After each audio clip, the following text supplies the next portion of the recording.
Yo, so guys, welcome back to another video, and this is the part two, the part two reaction to the Russian Revolution oversimplified, and we've just got to the point where World War One has just begun, or is about to begin, and I'm pretty sure at this point, Russia is still like, it's not the Soviet Union yet. I don't know when it becomes the Soviet Union, but I'm pretty sure, 99% sure that it's Russia at this point, and yeah, I'm intrigued to get into it from Russia's point of view, because I remember seeing the World War One video from OverSimplified, and he did touch upon Russia a bit, but it was mainly all the countries in general. It didn't sort of focus on individual sides.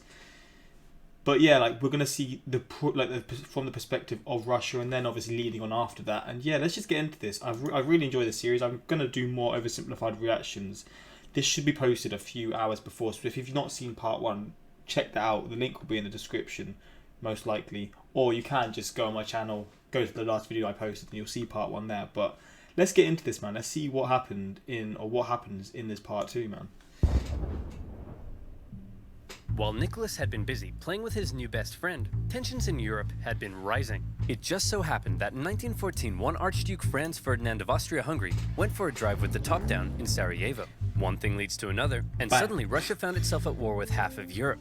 A wave of patriotism swept through Russia. The capital was renamed to Petrograd because St. Petersburg sounded a bit too German. Even revolutionaries were getting on board. To them, World War I was a big stinky imperialist war, but they didn't want their big stinky imperialist replaced by a foreign one. So pretty much everyone wanted Russia to win. I hope Russia loses. Jeez, read the room, Lenin. Lenin hoped Russia would lose because that would help him overthrow the Tsar. As long as he did that, who cares if Germany blows up half the country? And blow up half the country, they did.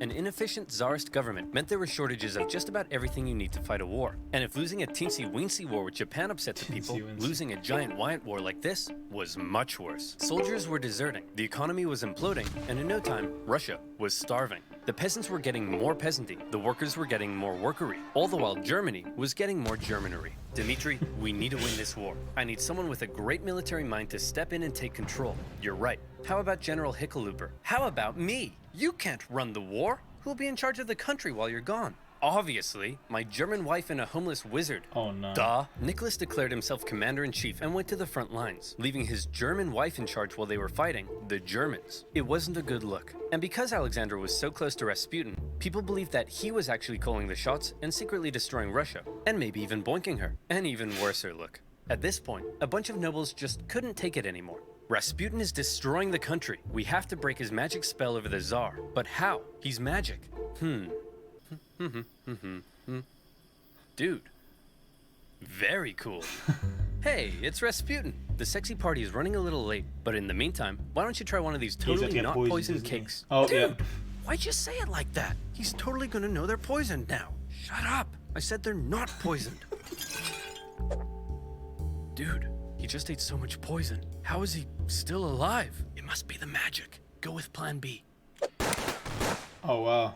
Is he dead? See, Boris? I told you he was the Antichrist and you didn't believe it. Can you shut up for 1 minute and help me roll him up? Are you sure he's dead? I don't know, but I'm supposed to be hosting a charity auction right now. Can we get this over with? Okay, now he's dead. The murder of Rasputin, just like his life, is shrouded in mystery and speculation. He probably didn't really die like that, but he also probably didn't really heal people. He probably didn't influence the Tsar as much as people thought. He probably wasn't secretly destroying the country. But what he definitely did do, even in his death, was ruin the Tsar's reputation. Russia's autocracy looked more outdated than ever, and the Russian people were taking notice. Come on, men. Remember what we're fighting for. Yeah, no. We're out. World War I left Russia broke, hungry, and exhausted. And with Nicholas acting as commander-in-chief, he was getting even more blame. For the second time, Russia was on the brink of revolution.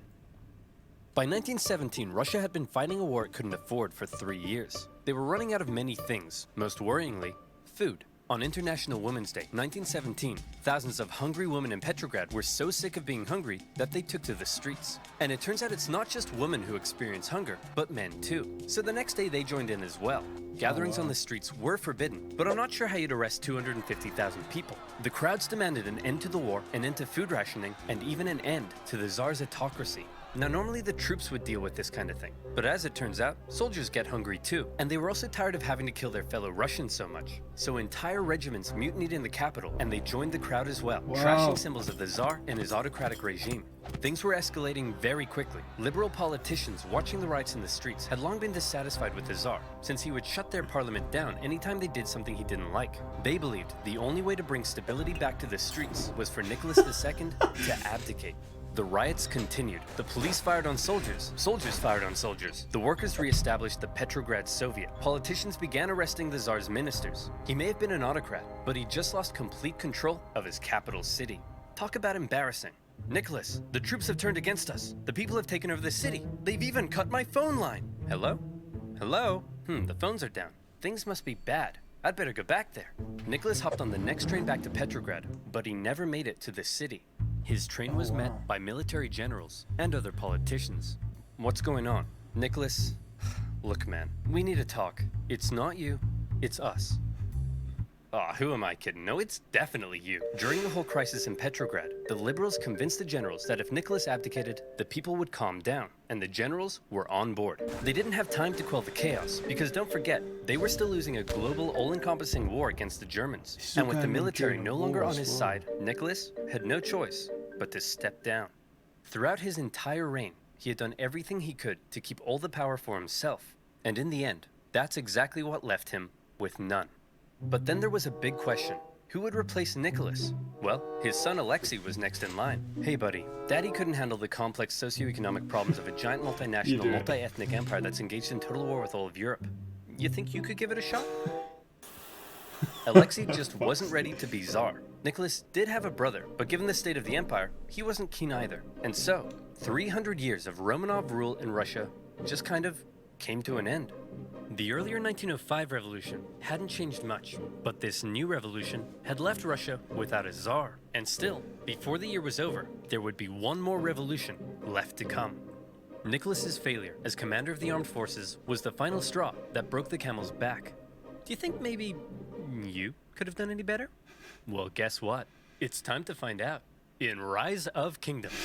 Rise of Kingdoms is an epic, massive multiplayer. You know how it is, man. Get your cash. Get it, man. His transitions are so flippin' funny. Wait, is this?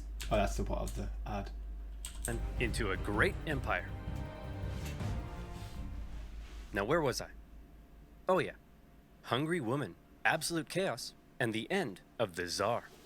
Oh, hey guys. Says here there's been a revolution, and the reign of the Tsars has ended. Oh, come on! I missed another one? Why am I even in this video? Well, it's not like you could have done anything. As long as there's a world war, you can't get back to Russia.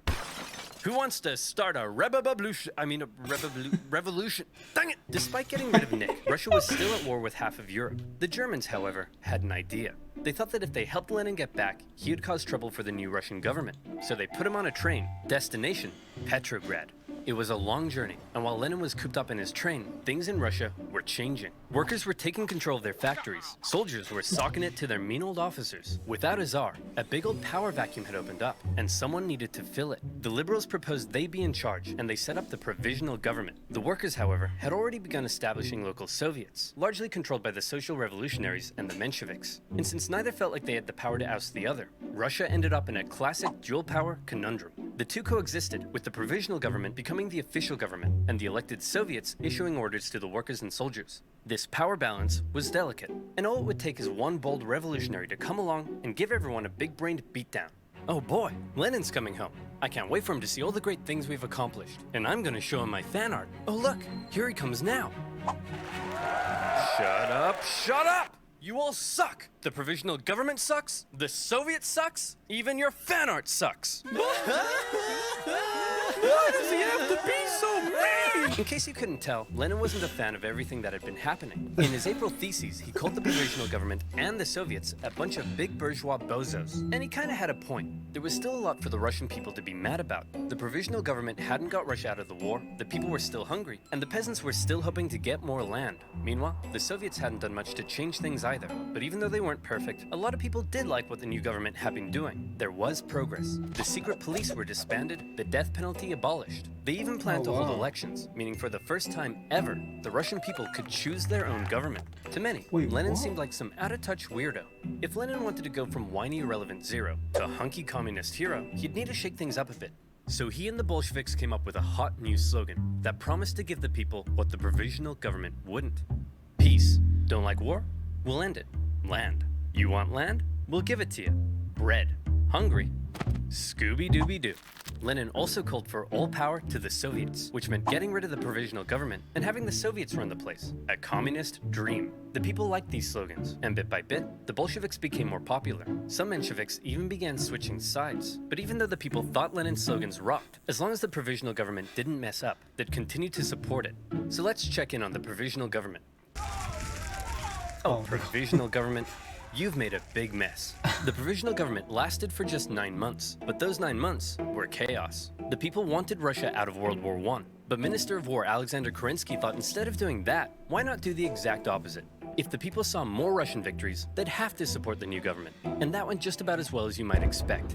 These heavy defeats worsened the Russian economy and made the hungry people hungrier. And by now, I think you know what comes next. They trashed the place. More looting, more rioting, more violence. It was like the Tsar had never abdicated. Tens of thousands of armed workers took to the streets during some of the worst violence Petrograd had seen yet. Man. And in response, Kerensky called in the troops, who opened fire on the demonstrators. For now, Lenin and other Bolshevik leaders wanted to distance themselves from the violence, but the crowds marched under Bolshevik slogans, and as a result, Kerensky, now the prime minister, took the opportunity to stamp down on the Bolsheviks. Their leaders were arrested. Lenin was accused of being a German agent, and he was forced to flee to Finland in disguise. This sucks! Now I'll never get to have my revolution. Why are you wearing a dress? It's a disguise, idiot! What the fuck? And it makes me feel pretty. Kerensky had successfully dealt with the violence, but he just couldn't catch a break. This increasing support for more extreme forms of socialism, along with the poor handling of the war, alarmed traditional liberals and bougie business boys. To appease them, Kerensky decided to promote a military legend to Supreme Commander of the Armed Forces, someone who hated the revolution,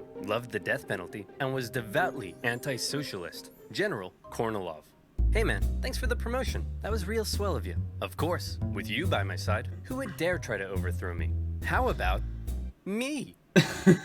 I did not see this coming. Unfortunately for Kerensky, Kornilov hated the liberal and socialist reforms of the new government, particularly the dumb socialist soldiers' committees. The army was no place for undisciplined left-wing snowflakes. Fearing a Bolshevik takeover was imminent, Kornilov ordered his men towards Petrograd to oust the Soviet and take over. Kerensky freaked out, and he needed help. Since he knew Trotsky was finger-licking good at organizing, he and other Bolshevik leaders were released, and they, along with the Soviet, organized the defense of Petrograd. Kornilov had the power of soldiers, but the Soviet had the power of workers. And they did what workers do best. Railroad workers diverted Kornilov's men away. Oh, Telegraph wow. workers messed with his communications. They even infiltrated his forces and encouraged the demoralized men to desert.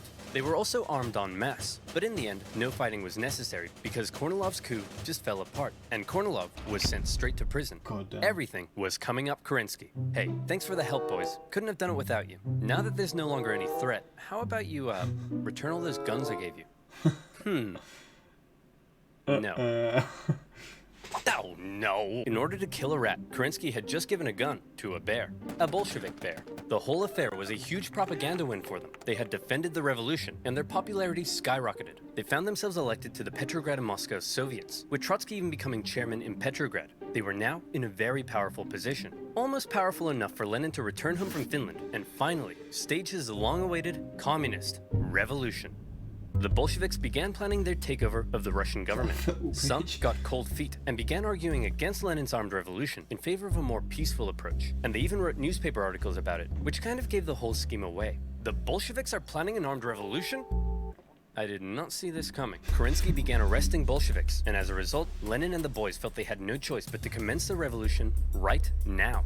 Lenin was back in Petrograd, but was still in hiding, so Trotsky got the ball rolling, using his position as Soviet chairman to organize the Bolshevik militias. Now, if you were to ask Soviet artists, the revolution went something like this. As much as they would like you to think it was a glorious, violent, heroic takeover, the truth seems to be a little more underwhelming.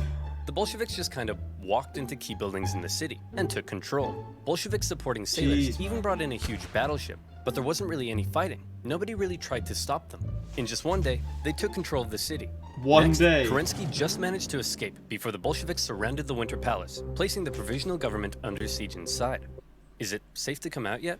I think so. Fear my revolutionary might. Give me that. That night, Lenin came out of hiding to play a bigger role in the revolution. With him back at the helm, they had one more job to do: storm the Winter Palace and arrest the provisional government. And here comes the final showdown. The palace was defended by a force known as the Battalion of Death, who immediately gave up. And just like that, Lenin had won. As far as violent, bloody revolutionary uprisings go, this wasn't really one of them. But Lenin was finally in charge of Russia. He had spent his whole life dreaming of this moment. He set up the first Council of People's Commissars, his own cabinet, with him in charge. This was it, his chance to finally make his communist utopia, with equality and freedoms beyond compare. Hey Lenin, before we took power, they were planning on holding elections. Shall we go ahead with those? Of course. You can't have a communist utopia without high levels of political participation. The proletariat should be free to elect who it. What? The social revolutionaries won. We lost. Those don't count. Lenin claimed the elections were unfair, and the Constituent Assembly they created was counter-revolutionary. He presented the new assembly with a motion that basically said, sign here and give up your power. And when the assembly was like, no, Lenin said, see, they're disobeying me. Proof they're counter-revolutionary. Shut it down, boys. Moderate socialists and others weren't happy when Lenin had the assembly closed by force, and when campaigners began taking to the streets, they were fired upon. For Lenin, setting up a communist utopia was looking suspiciously like setting up a dictatorship. While he was implementing many of the communist policies you'd expect, he was also refusing to work with other political parties and cracking down on opposition. Hey Lenin, are you setting up a dictatorship? I'll shoot you if you are. Of course not. What a crazy theory. Anyway, I'm pleased to announce I'm setting up a secret police force to repress and kill traitors. And by traitors, I of course mean anyone not loyal to me. Owie, owie, owie, owie, owie. The assassination attempt made on Lenin's life in August 1918 failed, but in response, the Bolsheviks ramped up their oppression. But while all of this chaos was erupting back home, Lenin and the boys were also distracted by another problem. They were still at war with the Germans, and they had promised to give this all happened in such a short amount of time, man. What the hell? People peace. So Lenin made Trotsky Commissar for Foreign Affairs and sent him off to negotiate a peace deal with the Germans. The Germans offered Trotsky really harsh terms, you know, because they were winning the war. They demanded Russia give up a butt-ton of land, something that would be devastating to the economy. Look, I know it's not great, but I think we have to accept it. Are you insane? This will ruin us. Hey Trotsky, you got a big brain. What do you think? How about no war, no peace? What's that, Mr. Trotsky, sir? It's simple. No war means we'll stop fighting the Germans, but no peace means we won't sign the peace treaty either. Then, when the Germans say we've just stopped fighting, they'll have to leave us alone or something. Trotsky, that's genius. I could kiss you. Do you want me to kiss you? Stop asking me that. Trotsky's no war, no peace plan was a huge success. Oh, wait, no, just kidding. It went exactly as you'd imagine. When the Germans saw the Russians had stopped fighting, they slammed 700,000 troops deep into Russian territory with no resistance. How would they think that would work? The new peace treaty offered by the Germans was way worse, with Russia losing a huge amount of territory, population, and resources. The Bolsheviks had no choice. Wait, one quarter of the population lost. Are you sick? Had no choice but to accept, and Russia had no choice but to accept huge amount of territory, population, and resources. Jeez, that was the biggest mistake they've ever made, but why did they think that would even work? Oh. The Bolsheviks had no choice but to accept, and Russia was humiliated. With Petrograd now in an exposed position, Lenin moved the capital to Moscow. Wait, what? So the capital wasn't always... I didn't even know that. I didn't even know Petrograd, is that how you say it? Was even the capital. I just thought that was one of the main cities. That's kind of, well, that's new to me. I didn't even realize that. Things really weren't going well for Lenin, and many people were extremely unhappy with the Bolshevik government and its actions. Lenin, you've pissed off so many people that they've united against you. We're under attack. Relax, we always expected some counter-revolutionary pushback. I think we can handle a few angry monopoly men. But Lenin, it's not just the monopoly men. Okay, who are we up against? Well, the liberals, the social revolutionaries, national separatists in Poland, Finland, the Ukraine, independent warlords setting up chiefdoms, anarchist rebels, the Green Peasant armies, the Cossacks, the Caucasian states, the Baltic states, the British, the French, the Americans, and the Japanese. Oh, and a legion of Czechoslovakian soldiers seem to have taken over the Trans-Siberian Railway and stolen all the imperial gold reserves. What? How could this get any worse? Oh, and it says here your mother-in-law is coming to stay. No! variety of anti-Bolshevik forces had united together to topple Lenin's government, and Russia descended into a full-blown civil war. Now, the Russian Civil War was extremely intricate and would really need its own video, but essentially, the anti-Bolshevik white movement gained control of vast, underdeveloped areas, while the Bolshevik Reds controlled the industrial heartland. Using this to their advantage, along with the surprising military genius of Trotsky and the shocking disorganization of the White Army, the fortified Red Army gradually came out on top. It was an absolutely brutal conflict, with both sides committing horrendous atrocities. To maintain order at home, the Bolsheviks began the Red Terror, and the secret police would execute tens of thousands of suspected traitors. No one was safe from the violence, not even Nicholas himself. You've probably been wondering what Nicholas has been up to this whole time. Well, after his abdication, he and his family were placed under house arrest. At first, they were allowed to live in their usual luxury, but after Lenin took over, their conditions worsened. The Bolsheviks were just holding on to Nick until they could work out what to do with him, but the Civil War complicated things. The last thing they wanted was for Nick to be freed by the White Armies, and so, to stop this from happening, Nicholas's Bolshevik guards decided to act. It's not entirely certain whether Lenin ordered it, or if the guards were acting on their own volition. But on July 17th, 1918, with White Armies approaching, they woke Nicholas and his family in the middle of the night and brought them into the basement. There, a drunken squad of Bolsheviks murdered the entire family. Jeez. Nicholas, the last Tsar, once one of the most powerful men alive, had met a brutal end. But after years of fighting and millions of deaths, Trotsky and his Red Army came out victorious. Wow, that was a close one. Okay, back to creating a communist utopia. How are we doing on that? Well, the Civil War helped create a massive famine and about 5 million people starved to death. There's massive inflation and the ruble is worthless. Hundreds and hundreds... They had a civil war during and then after the World War One. World War Two's just around the corner as well. My God, that is insane. Of kilometers of railway track have been destroyed. Disease and epidemics have killed 3 million. The population of Moscow and Petrograd has collapsed. Life expectancy has plummeted. Sailors in Kronstadt are rebelling. People are freezing to death in their own apartments, and life has been reduced to a constant search for food and shelter. Whoa. Well, this just means I'll have to work twice as hard, day and night, to save the country. Nothing will stop me, short of a couple of sudden strokes. Get the doctor. One thing you have to keep in mind is that everything I've been talking about, the Civil War, the assassination attempt, and Lenin's struggle to maintain control at home, were all happening around the same time, and it must have been extremely stressful. Lenin began getting headaches, insomnia, and in 1922, he suffered 2 separate strokes. Jeez. As the Soviet Union was officially declared under a strict one-party system, Lenin's health continued to decline, and his ability to lead the Communist Party went with it. Everybody assumed Trotsky would succeed him. He was a great speaker, he'd won the Civil War, and he had a dope-ass train. The last person anyone expected to take over was Stalin. Stalin wasn't a great intellectual like Lenin, or a charismatic war hero like Trotsky. He was, as one Menshevik described him, a gray blur. Someone who operated in the background. Someone who you might not even notice. But it was in the background that Stalin would rise to power. Here's how it happened.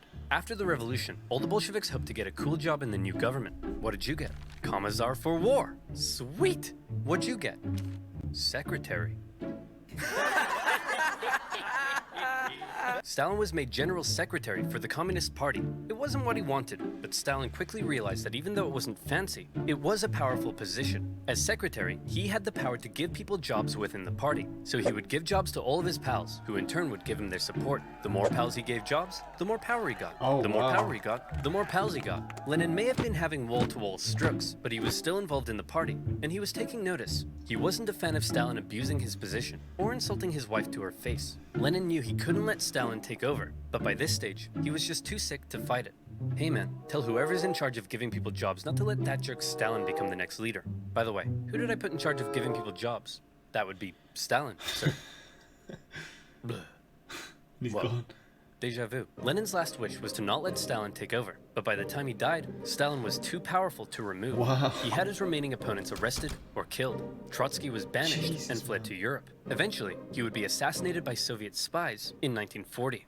Our dear comrade Lenin has died. We should have a state funeral. No. Let's mummify him and put him on display so people can look at his dead body forever. That's gross. You're gross. Guards, kill him. Lenin had waited so long to take control in Russia, but he never got to see his communist utopia. His short time in charge was spent dealing with the destroyed Russian economy, World War I, and the Civil War. He was cruel and merciless, but he really did seem to believe communism would make Russia a better place. Stalin, on the other hand, would take the Soviet Union down a different path. If you thought Lenin was a tyrant, well, you ain't seen nothing yet, girl. A secret police state, a rapidly militarizing superpower led by a paranoid man who deeply distrusted the West, would see the world come to the brink of nuclear annihilation. That's right, I'm talking about... Okay. We did that as well, didn't we? Remember to click the link in the description below to download Rise of Kingdoms for... This is a really good series, man. This is such a good series. And obviously, we saw the Cold War. We did the Cold War one, didn't we? I should have done that. Shit, I can't talk. I should have done it in the order. That's my bad. The fact you posted both at the same time. This is why people love you. Oh, you posted these at the same time. My German wife and a homeless wizard. Never mind, I think I'd hear that. The homeless wizard. Looking kind as us when you realise OverSimplified uploaded about every 3 months, and it's always been 3 months. Oi, is that true? If that's the case, we should be getting ourselves ready for another upload. But yeah, this is a crazy circumstance, man. Like, it just seemed so ongoing, like constantly, like these different things. Like there was Civil War, there was the World War, and it just came one after the other, like after the other, and you can only imagine why, and understand why. Like it led to so much poverty and people being like not being able to eat and all these different things because it was just so ongoing, man. But god damn, and I didn't realise Stalin just got it because of like through that way. Like I thought he was like I would have assumed he killed him or something like that. I didn't realise it was like that. But yeah, that's crazy, man. Crazy video, crazy series, and yeah. I thank you guys for suggesting this. There's going to be more oversimplified videos coming, but I think this is the last 2-part series reaction that I can do until maybe he posts next. I think that's the case. Maybe I'm wrong with that, but I'm pretty sure that's the case. But now there's time for the mini war ones, like the Falklands, the War of the Bucket, Three Kingdoms, like all these different things that I'm not too familiar with. I'm going to do them over the coming days. Hopefully you guys are going to enjoy. Subscribe if you're new, and yes, suggest some more videos to do with history that you'd like to see, because I love these types of reactions and you guys seem to really enjoy them as well. So yeah, hopefully you guys enjoyed this reaction. Until next time, like, subscribe.